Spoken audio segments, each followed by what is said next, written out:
खऱ्या अर्थाने निकम सर ह्या ठिकाणी सुरुवातीच्या काळात काही काळ ते शिक्षक म्हणून होते, ते ह्या ठिकाणी प्राचार्य झाले. बरोबर. आणि त्यांना जवळपास 29 वर्ष कालावधी हा प्राचार्य पदाचा त्या ठिकाणी त्यांना मिळाला. बरोबर. आणि त्यामुळं श्रीमंत मालोजीराजे साहेबांबरोबर त्यांनी काम केलं, श्रीमंत उदयसिंहराजे यांच्याबरोबरही त्यांनी काम केलं.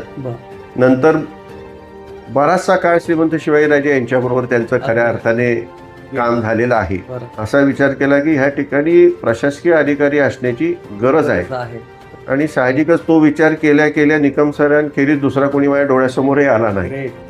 आणि त्यामुळे निकम सरांनी लगेचच त्याला मान्यताही दिली. अनेक जण आज प्रशासकीय सेवेमध्ये आपल्याला दिसतात आणि हे सर्व सरांचे विद्यार्थी म्हणून आज आपल्याला त्या ठिकाणी पुढे गेलेले दिसतात. सर जरी जुन्या पिढीतले असले तरी नवीन जे काय आहे ते घेण्याची त्यांची नेहमी तयारी असते. आपल्या आयुष्यातले जवळपास 57 वर्ष एखाद्या संस्थेला अर्पण करणं ही काय साधी सोपी गोष्ट नाही. आणि साहजिकच सरांना एवढं शक्य आहे तेवढे वर्ष सर काम करत राहतील असा मला विश्वास आहे. आणि आजची जर आपण त्यांची प्रकृती पाहता त्यांना प्रभू रामचंद्रांनी प्रार्थना करीन अत्यंत उत्तम आयुष्य लाभो, ते आणखी अनेक वर्ष काम करू शकतील असा मला विश्वास आहे. आणि तुम्हाला आम्हाला त्यांचा शतकोत्तर समारंभ सुद्धा करता यावी अशी मी प्रभू रामचंद्रांनी प्रार्थना करेन.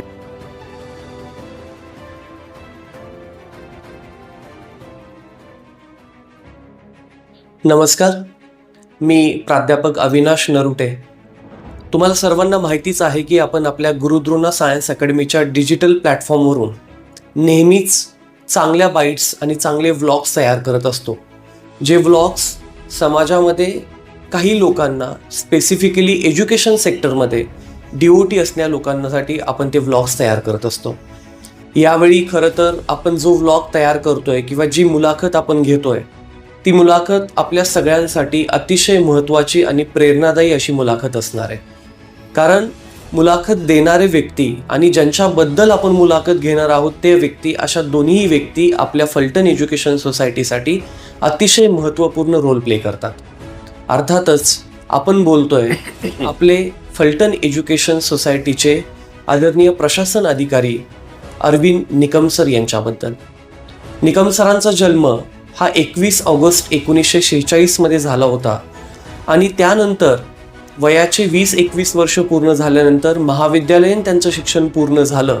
आणि ते झाल्यानंतर लगेचच त्यांनी 1966 मध्ये आपल्या फलटणमध्ये फलटण एज्युकेशन सोसायटीमध्ये त्यांनी पहिला पाऊल टाकला. त्या दिवसापासून सुरुवातीचे 2-3 वर्ष फक्त शिक्षक म्हणून त्यांनी काम केलं. आणि सुदैवानं त्यांना प्राचार्य बनण्याची संधी वयाच्या खूप लवकर मिळाली आणि तब्बल 29 वर्ष प्राचार्य म्हणून सरांनी कार्यभार सांभाळला. त्यांचे प्राचार्य पदाचा कार्यकाळ संपल्यानंतर सरांना आपल्याच फलटण एज्युकेशन सोसायटीमध्ये प्रशासन अधिकारी या पदावरती काम करण्याची संधी मिळाली. आणि तब्बल गेले 57 वर्ष झालं अविरत सेवा सरांची आजही या आपल्या फलटण एज्युकेशन सोसायटीमध्ये चालू आहे. सर 80व्या वर्षात पदार्पण करतायत. आणि 80व्या वर्षात पदार्पण करत असताना सरांबद्दल गौर उद्गार काढण्यासाठी, सरांबद्दल बोलण्यासाठी आणि सरांचे जे काही 80 वर्षांची ग्लोरी आहे याबद्दल बोलण्यासाठी आपल्याला आज वेळ दिलेला आहे आपल्याच संस्थेचे आदरणीय सेक्रेटरी साहेब श्रीमंत संजीवराजे नाईक निंबाळकर म्हणजेच बाबा यांनी. बाबा, मी आज आपलं मनापासून नमस्कार स्वागत करतो. आणि वेळ दिल्याबद्दल बाबा मनापासून धन्यवाद. बाबा, सुरुवातीलाच मी आत्ता बोलल्याप्रमाणे आपण आदरणीय निकम सरांबद्दल बोलतोय की ज्यांनी आपल्या फलटण एज्युकेशन सोसायटीमध्ये गेले 57 वर्ष काम केलंय. सगळ्यात आधी बाबा ज्यावेळेस निकम सर आपल्या फलटण एज्युकेशन सोसायटीमध्ये आले त्यावेळेस अगदी सुरुवातीला थोडा काळ त्यांना श्रीमंत मालोजीराजे यांच्याबरोबर घालवायला मिळाला. त्यानंतर आदरणीय श्रीमंत शिवाजीराजे असतील, आत्ताच्या पिढीमध्ये श्रीमंत रामराजे साहेब आणि आपण सुद्धा आहात सेक्रेटरी म्हणून काम बघताय. आणि अलीकडेच इंजिनिअरिंग कॉलेजच्या माध्यमातून श्रीमंत अनिकेत राजे पण आपले या एज्युकेशन सेक्टरमध्ये आणि PE सोसायटीमध्ये एंटर झालेले आहेत. मग सलग 4 पिढ्यांबरोबर निकम सर हे फलटण एज्युकेशन सोसायटीतले एकमेव व्यक्ती आहेत की ज्यांचा संवाद 4 पिढ्यांवर झालाय. याबद्दल आपण काय सांगाल? मला वाटतं BSc ॲग्रीचं शिक्षण पूर्ण केल्यानंतर आता आपण ज्या प्रणांगणामध्ये आहोत ह्या ठिकाणी शेतीशाळा सुरू करण्यात आली होती. बरं. म्हणजे ग्रामीण भागातल्या मुलांना ज्यांचं शेती हे पार्श्वभूमी ज्यांची आहे बरं. त्यांना शेती शास्त्रीयदृष्ट्या त्या ठिकाणी करता यावी याकरता शेतीशाळा बरं. ही त्यावेळेला श्रीमंत मालवीराजे साहेबांची ही त्यावेळेला संकल्पना होती. बरं. त्याप्रमाणे त्यांनी ती सुरूही केली. आणि या शाळेला प्रिन्सिपल हा ॲग्रिकल्चर ग्रॅज्युएट असावा अशा प्रकारचा नियम होता. बरं. आणि त्यामुळं खऱ्या अर्थाने निकम सर ह्या ठिकाणी सुरुवातीच्या काळात काही काळ ते शिक्षक म्हणून होते, परंतु ह्या नियमाला अनुसरून ते ह्या ठिकाणी प्राचार्य झाले. बरं. आणि त्यांना जवळपास 29 वर्ष कालावधी हा प्राचार्य पदाचा त्या ठिकाणी त्यांना मिळाला. बरं. आणि त्यामुळं श्रीमंत मालवीराजे साहेबांबरोबर त्यांनी काम केलं. आमचे काका श्रीमंत उदयसिंहराजे यांच्याबरोबरही त्यांनी काम केलं. नंतर बराचसा काळ श्रीमंत शिवाजीराजे यांच्याबरोबर त्यांचं खऱ्या अर्थाने काम झालेलं आहे. आणि त्यावेळेला सुद्धा श्रीमंत मालवीराजे शेती विद्यालयाचे मुख्याध्यापक प्राचार्य म्हणून काम करत असताना संस्थेचं सुद्धा काम ते करत होते. बरोबर. आणि इतर संस्थेच्या इतर शाखा उपशाखा कशा पुढे येतील. आणि विशेष करून शिवाजीराजांचं एक स्वप्न होतं की ह्या ठिकाणी शेती शाळा आहे, या ठिकाणी महाविद्यालय झालं पाहिजे. त्यावेळेला खाजगी संस्थांना महाविद्यालय देण्याची त्यावेळेला नियम नव्हता, तो शिवाजीराजांच्या नंतर आला. परंतु सातत्याने त्यांचा प्रयत्न असायचा की आपल्याला या ठिकाणी महाविद्यालय, आपल्याला शेतीविषयी शिकवणारं महाविद्यालय मिळालं पाहिजे. अच्छा. आणि त्याचा पाठपुरावा नंतर संस्था आणि विशेष करून त्यामध्ये निकम सरांनी त्यामध्ये त्याचा पाठपुरवठा केला.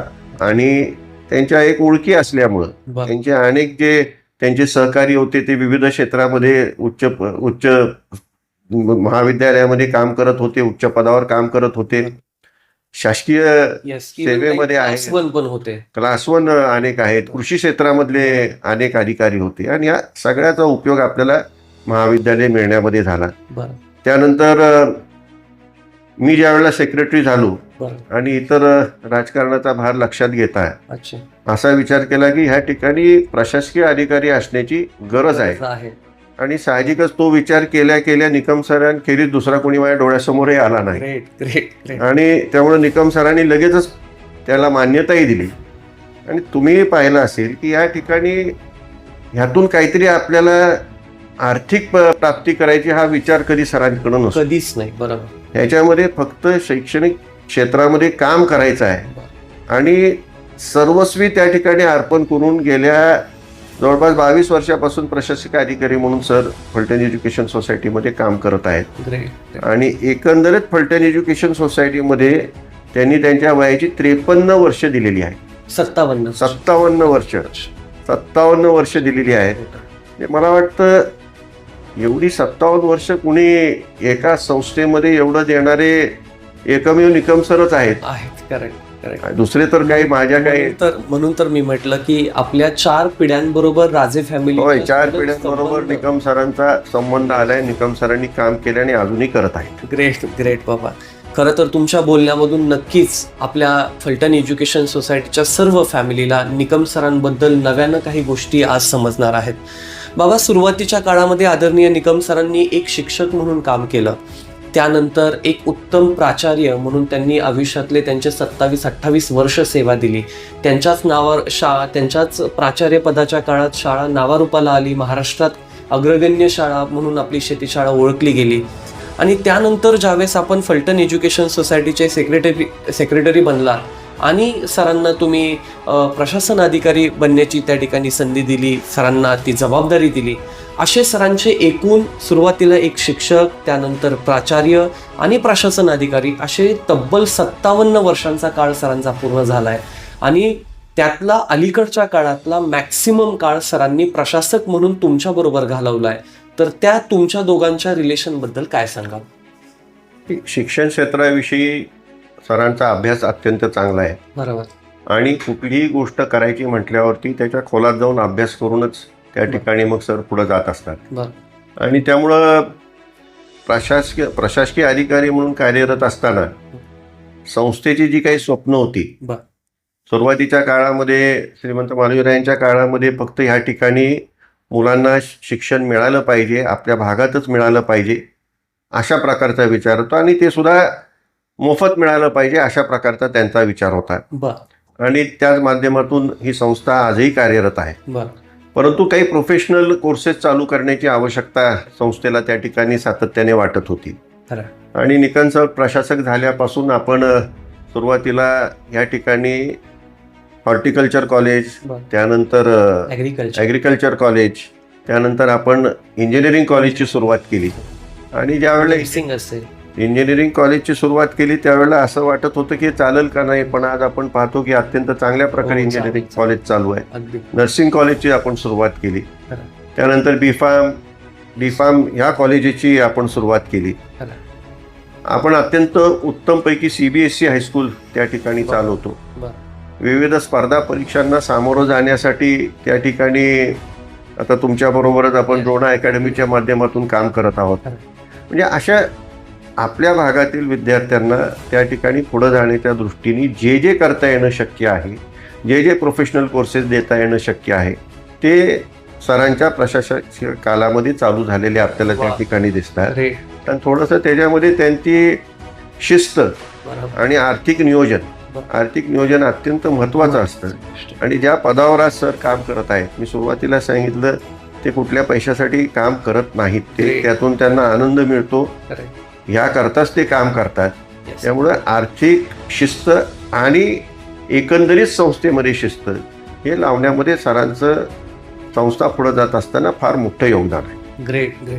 खरं तर बाबा आत्ता आपण बोलता बोलता एक गोष्ट बोलून गेलात की आज आदरणीय निकम सर आपल्या संस्थेत कुठल्याही आर्थिक गणितासाठी काम करत नाहीत, ते त्यांच्या मिळणाऱ्या आनंदासाठी काम करतात. आणि आज कदाचित तेच एक कारण असेल की आज 80 वर्ष असताना पण बाबा अगदी 35-40 वय असलेल्या व्यक्तीप्रमाणे ते काम करतात, अविरत काम करतात. अगदी सकाळी लवकर ऑफिसला येणं, रात्री उशीरपर्यंत मीटिंग्स घेणं, प्रत्येक शाळेला प्रत्येक कॉलेजला इक्वली जस्टिस देणं, ह्या गोष्टी सरांच्या आम्ही नेहमीच ऑब्झर्व करत आलो आहे.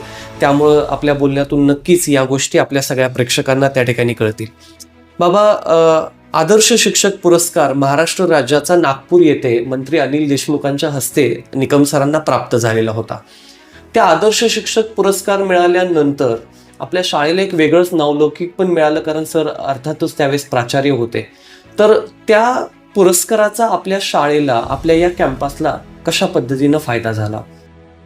एक आदर्शवत काम करणारे सर शिक्षक होतेच आणि त्यामुळे तो त्यांना पुरस्कार प्राप्त झाला. परंतु त्याच्याही पुढे जाऊन सरांनी खऱ्या अर्थाने या ठिकाणी काम केलेलं आहे. कृषी क्षेत्राचाच विचार केला तर 200 मार्काची काही 11वी-12वीला विषय होते, ते प्रामुख्याने पहिल्यांदा आपण श्रीमंत मालवीराजे शेती महाविद्यालयामध्ये सुरू केले.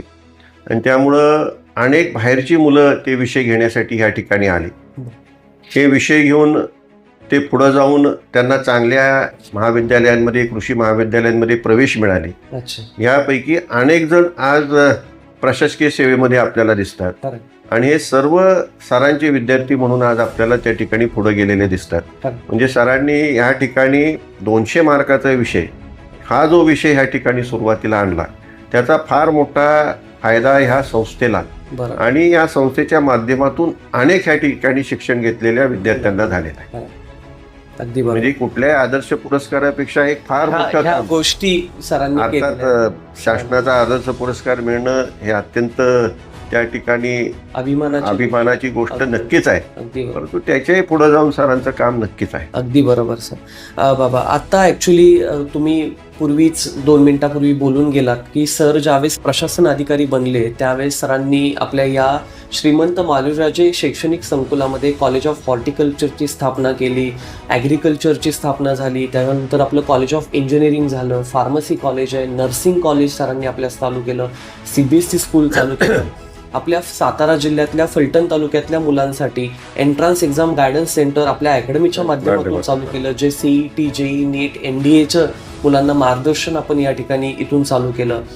आणि बाबा ह्या सगळ्या युनिट चालू नुसत्या केल्या नाहीत, तर त्या चालू करून आज सर्वोच्च लेवलला घेऊन गेलेल्या आहेत, कारण तिथली विद्यार्थी संख्या चांगली आहे, स्टाफ चांगल्या क्वालिटीचे आहेत. आपली फलटण एज्युकेशन सोसायटी एक नव्यानं नावारूपाला आली आहे. आणि विशेषतः हे सगळं चालू करण्यामध्ये सेक्रेटरी म्हणून तुमचा खूप मोठा हात होता सरांच्या बरोबरीनं. तर या सगळ्या गोष्टींचा आपल्या संस्थेला एम्पायर उभं करण्यामध्ये कसा फायदा झाला, हे विविध सगळे कॉलेजेस? एक शैक्षणिक चांगल्या प्रकारचं संकुल असावं असा खरा हा विचार आहे. आणि या संकुलाच्या माध्यमातून सर्वसामान्यांना चांगल्या प्रकारचं शिक्षण मिळावं. बरं. याच्यामध्ये असं मोठं एम्पायर उभा करण्याचा वगैरे कधीच विचार नाही आणि तो कधी विचारही असणार नाही. सर्वसामान्यांना या ठिकाणी परवडेल अशा प्रकारचं शिक्षण मिळेल आणि सर्वसामान्यांसाठी ही संस्था काम करत राहील. हे जे आम्हाला श्रीमंत मालवीराजे साहेब, शिवाजीराजे साहेब यांच्याकडून जे चालत आलेलं आहे तेच पुढं इथून पुढच्या काळामध्ये चालत राहील. आणि त्यामध्ये सरांचा नक्कीच मोठं योगदान आहे, कारण त्यांचे सुद्धा विचार त्याच धाटणीतले होते आणि त्याचप्रमाणे त्या विचाराच्या माध्यमातून ते तयार झालेले. आता इथून पुढचा काळ अर्थातच पुढे आपल्याला एक प्रकारच्या सिस्टम्स घालून ही संस्था पुढं कशी चांगल्या प्रकारे चालत राहील, वाढत राहील, नवीन नवीन कोर्सेस कसे घेता येतील, हा एक विषय नक्कीच महत्वाचा आहे. सर जरी जुन्या पिढीतले असले तरी नवीन जे काय आहे ते घेण्याची त्यांची नेहमी तयारी असते. असं नवीन जे येते ते कशा करता हा विषय कधी नसतो. नवीन घेऊन पुढं जायचं आणि ते नवीन नवीन आपण आत्मसात करायचं, आपल्या विद्यार्थ्यांपर्यंत पोचवायचं, हाच विचार त्या ठिकाणी त्यांचा सुद्धा असतो आणि त्याचाही त्यामुळे फार मोठा उपयोग संस्थेला होतो. हो ना, कारण आपण बघतो की आज मुलांना आपल्याकडे मेडिकल जर सोडलं, प्युअर मेडिकल, तर बाकी सगळेच कोर्सेस मिळायला लागले. म्हणजे अगदीच आता आपण नर्सिंगमध्ये पण फिजिओथेरपीचं यावर्षी करतोय. त्यामुळं सगळ्याच गोष्टी एकंदरीतच आपली एखाद्या युनिव्हर्सिटीमध्ये किंवा एखाद्या मोठ्या शैक्षणिक संकुलात जेवढे कोर्सेस असतात, जेवढे कॉलेजेस असतात, तेवढे आपण करू शकलो. आणि याच्यामध्ये नक्कीच तुमच्या बरोबरीनं निकम सरांनी त्या ठिकाणी काम केलं, याचाच एक भाग आपल्या बोलण्यातून आपल्याला सगळ्यांना जाणवायला मिळतोय. बाबा, सगळ्यात महत्त्वाचं म्हणजे कोणतीही संस्था असू देत, त्या संस्थेचा एक कोअर पार्ट, एक इनर पार्ट असतो, तो म्हणजे सेक्रेटरी पद. आणि ते गेले अनेक वर्ष तुमच्याकडे आहे फलटण एज्युकेशन सोसायटीचं. या सेक्रेटरी पदाला, कोअर पार्टला अजून डेव्हलप करण्यासाठी एक उत्तम प्रशासक म्हणून तुम्ही निकम सरांना त्या ठिकाणी निवडलं. कदाचित तुमच्या ह्या बोलण्यातून सगळ्या गोष्टी त्या नक्कीच जाणवत आहेत. आज आपण सामाजिक कार्य पण बाबा खूप मोठ्या प्रमाणात करताय. तर सामाजिक कार्य आणि राजकीय कार्य सांभाळत असताना फलटण एज्युकेशन सोसायटीमधला हा जो कोअर पार्ट आहे सेक्रेटरी म्हणून, तो सांभाळण्यासाठी सरांची तुम्हाला मदत कशी झाली? नाही, या ठिकाणी सेक्रेटरी या नात्याने काम करत असताना दैनंदिन जे काही कामकाज आहे हे संपूर्णपणे भार हा सरांच्यावरती असतो. अच्छा.